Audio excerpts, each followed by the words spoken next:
Ça y est, tu as décidé de venir t'installer à Dubaï, de devenir résident fiscal à Dubaï, de payer 0% d'impôts. À toi la liberté, à toi les bénéfices non taxés. Bye bye la France, bye bye l'épave. Et tu vas rejoindre des communautés extraordinaires, des business en ligne, des influenceurs, des influx voleurs aussi.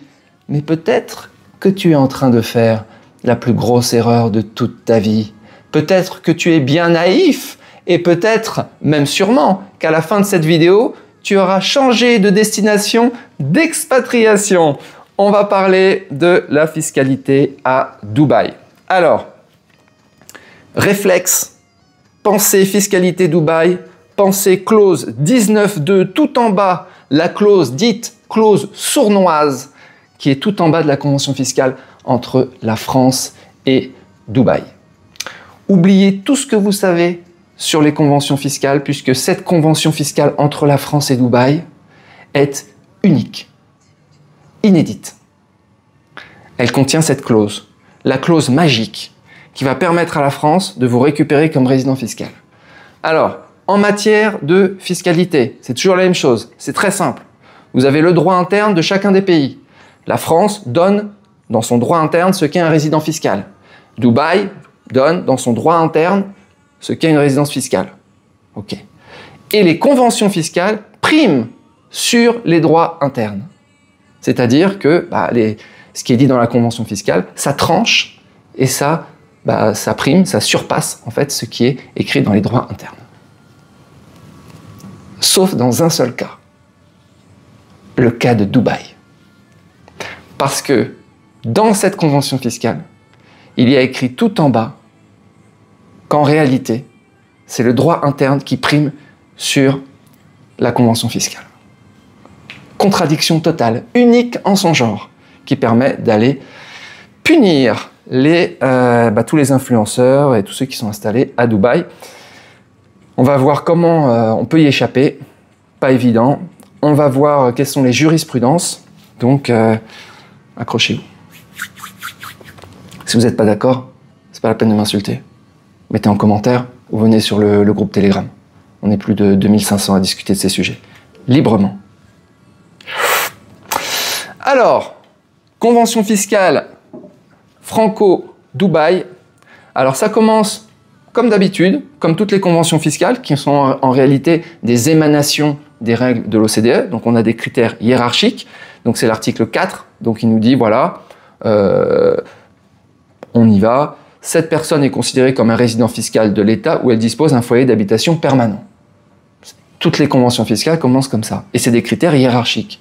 Donc ça veut dire que normalement, il suffit, dans une convention fiscale normale, par exemple celle avec Singapour, avec la Thaïlande, avec l'Indonésie, avec tout ce que vous voulez, vous validez le premier critère des conventions fiscales, vous n'avez qu'un seul foyer d'habitation permanent, fin de l'histoire.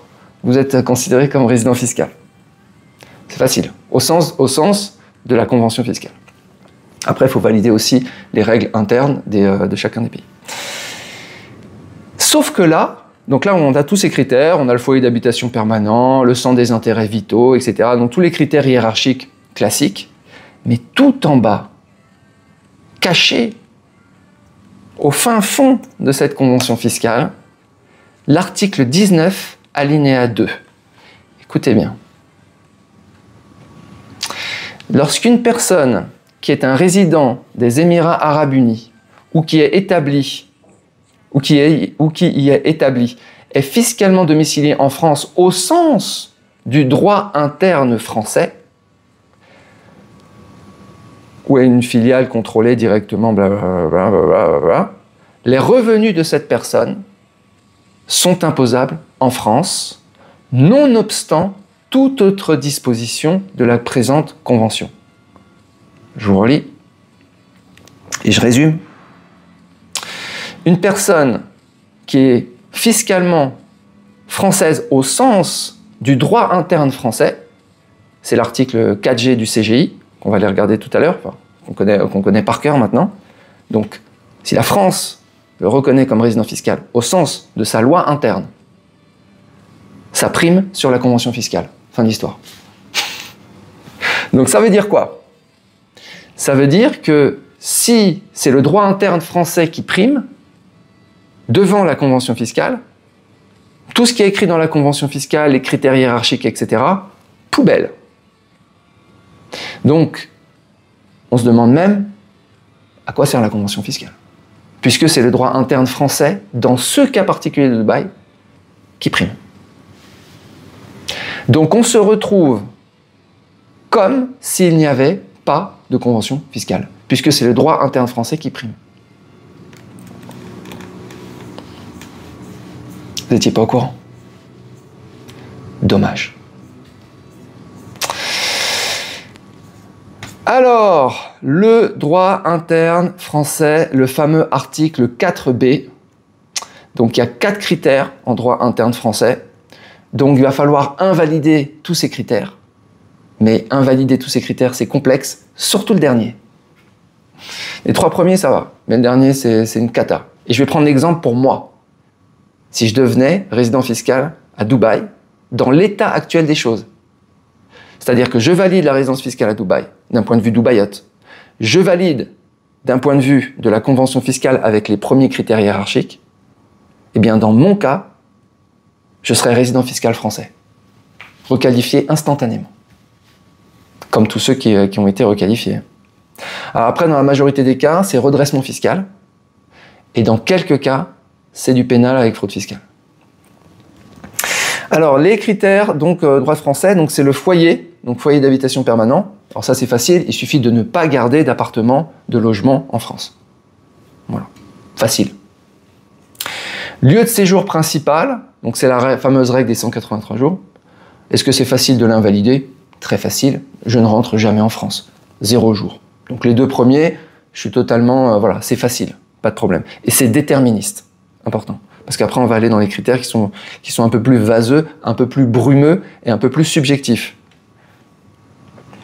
3e critère, facile aussi, l'activité professionnelle principale. C'est vrai que si on est resté salarié en France, qu'on a gardé des entreprises en France, bah c'est le bordel.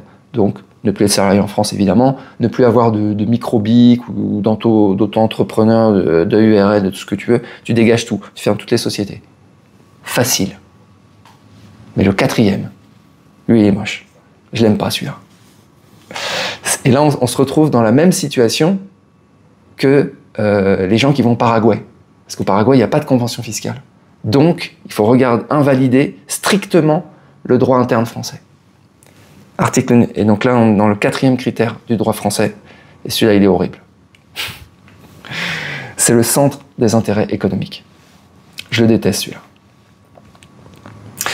Sans des intérêts économiques, parce que donc là, ça va être vraiment, c'est évidemment là, si tu as gardé de l'immobilier en France et que tu as des revenus immobiliers qui tombent, c'est moche. Surtout s'il y en a beaucoup, parce qu'il y a le caractère, est-ce que c'est prépondérant ou pas, en termes à la fois de patrimoine immobilisé et en termes de flux, c'est-à-dire est-ce que c'est de là que dérive la majorité de ces revenus. Donc si tu as des revenus de source française, plus tu en as, et plus c'est risqué. Donc moi, avec mes apparts en France, je suis éclaté au sol. Mais c'est pas tout. Il y a d'autres choses. On va te retrouver, par exemple, tout ce qui est investissement. Où sont situés les investissements? Est-ce que les investissements sont situés en France? Typiquement, est-ce que vous avez des comptes bancaires en France? Est-ce que vous avez des comptes titres en France? Et moi, j'en ai. Donc je suis mal. Alors j'en ai aussi beaucoup, et même majoritairement aujourd'hui, à l'étranger. Mais là, attention. Parce que surtout si vous avez des comptes, titres, en dehors de France, mais dans l'Union européenne. Parce qu'ils ont tendance à essayer de vous, ces derniers temps, je ne sais pas si vous avez vu, Trade Republic, N26, etc., ils ont tendance à vous mettre des IBAN FR. Comme c'est étrange. Et bien avec des IBAN FR, pareil, vous pouvez, ça va être considéré comme français. Donc ça va rentrer dans le centre des intérêts économiques. C'est un point important. C'est un point de vigilance particulier. C'est moche. Alors attention aussi à vos centres des intérêts vitaux, il y en a qui se sont fait éclater comme ça. Si vous avez une copine en France et qu'elle met des choses, un petit foyer, vous rentrez de temps en temps, voilà, et puis vous logez chez elle, mais elle a mis un peu l'électricité à votre nom ou des trucs à votre nom. Attention, récemment il y a eu des cas. Donc c'est très dangereux, ça veut dire qu'il faudrait tout solder pour vraiment être sûr à 100%. Et même là, il y a un autre problème. C'est si vos clients sont majoritairement français. Et là, c'est problématique parce que la plupart des gens qui bossent en ligne, des freelances même, qui vont partir à Dubaï ou des gens qui travaillent dans la création de contenu ou autre, souvent, ils ont majoritairement, ou parfois uniquement, des clients français. C'est-à-dire qu'ils sont payés depuis la France. Et ça, c'est considéré comme un centre économique, centre d'intérêt économique. Voilà. Et même, ça peut même être minoritaire, par exemple, si vous avez pas mal de miettes qui viennent partout, qui viennent du monde entier. Vous avez 60% qui viennent du monde entier, en dehors de France. Et vous avez un client français qui représente 40%. En fait, c'est un client qui est vital pour votre entreprise. Et s'il est jugé vital, votre centre d'intérêt économique est la France. Et donc votre résidence fiscale en droit interne français est la France.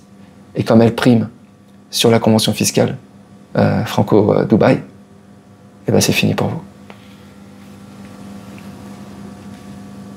Voilà.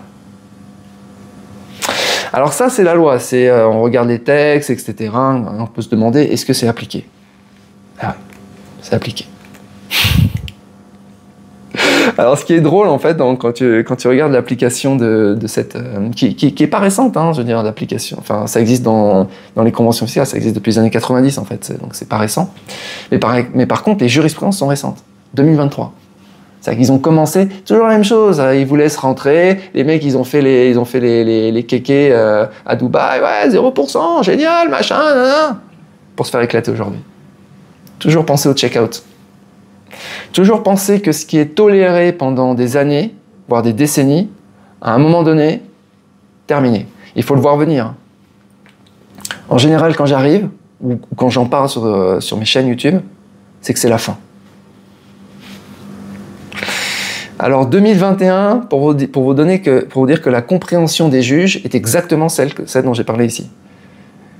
En 2021, ils ont carrément, les gars, donc pareil, des litiges, voilà, les gars prétendaient être résidents fiscaux à Dubaï, vivaient à Dubaï, etc., mais leur centre d'intérêt économique était en France, parfois pour des raisons évidentes, parce qu'ils ont gardé des structures en France, enfin n'importe quoi, mais parfois c'est juste parce que c'est des clients majoritairement français, ou parce qu'ils ont gardé des comptes bancaires français, ou ils ont gardé des trucs français, ou ils ont la majorité de leur patrimoine en France, etc., etc. Donc il y a plein de raisons. Les juges se sont pas pris la tête. 2021, première décision, ils sont allés directement en bas de la convention fiscale, article 19.2, ils ont dit on regarde même pas où est-ce qu'ils sont résidents fiscaux. Ils prétendent être à Dubaï, on regarde pas les premiers critères, ça sert à rien.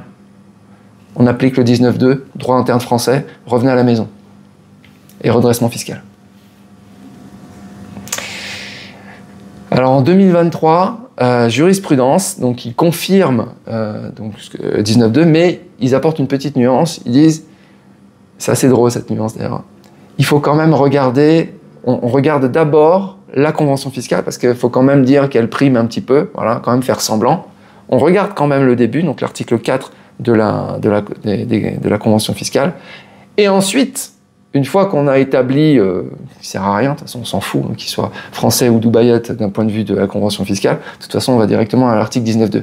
Ils disent qu'il faut vraiment faire l'étape. C'est d'abord, on regarde la convention fiscale, le début, et ensuite on va à l'article 19.2, et ensuite on regarde le droit interne français. Voilà. L'hypocrisie française dans toute sa splendeur. Voilà. Mais en tout cas, c'est confirmé. Donc il y a pas mal de cas, certains cas sont connus, vous en entendez parler régulièrement, d'autres cas sont anonymes. En tout cas, voilà, décision jurisprudence du Conseil d'État du 20 mars 2023. Vous voulez toujours aller à Dubaï? Mettez en commentaire. Alors, vous allez me dire, bah ouais, mais c'est facile, Marc, il suffit de tout vendre, etc. Ouais, mais les gars, tout vendre. Ah, je veux bien, mais il faut racheter. Vous rachetez quoi? Ah, vous allez me dire du Bitcoin. Ça fait beaucoup de Bitcoin quand même. Alors, est-ce qu'on peut échanger, par exemple, tiens, c'est quelqu'un qui voudrait quand même avoir de l'immobilier physique. Bah, peut-être que, voilà, il va s'installer à Dubaï, il prend son immobilier physique de France, il le vend et il achète de l'immobilier physique à Dubaï. Ok, moi ça me va. Hein. Ensuite, les comptes bancaires. Il renonce définitivement à ses comptes bancaires en France, où il laisse presque rien, on va dire. Ok. Et ça veut dire qu'il localise la majorité de son cash ailleurs. Où? À Dubaï, dans des banques à Dubaï. Ok. Il met la quasi-totalité de son cash là-bas. Ok. Après, au niveau des actions, des obligations, machin, bon, il prend un Interactive Broker, il prend un Charles Schwab, il prend des brokers américains qui sont en dehors de France et même en dehors de l'UE, qui auraient tendance à les remettre en IBAN français. Donc ouais, faut faire ça. Si tu vas à Dubaï, je pense qu'il faut vraiment faire ça. Mais c'est pas simple, hein. Parce que c'est pas un claquant des doigts que tu revends ton immobilier, que tu changes de compte, etc. Puis il faut avoir confiance dans un système qui est un système à Dubaï que tu connais pas non plus. Et qui peut changer aussi sa fiscalité. C'est ce qui est arrivé récemment. Au-dessus de 100 000 euros, c'est 9%. Avant, c'était 0 quand même. Voilà les amis, bah écoutez, je vous souhaite une très bonne journée et je vous dis à bientôt.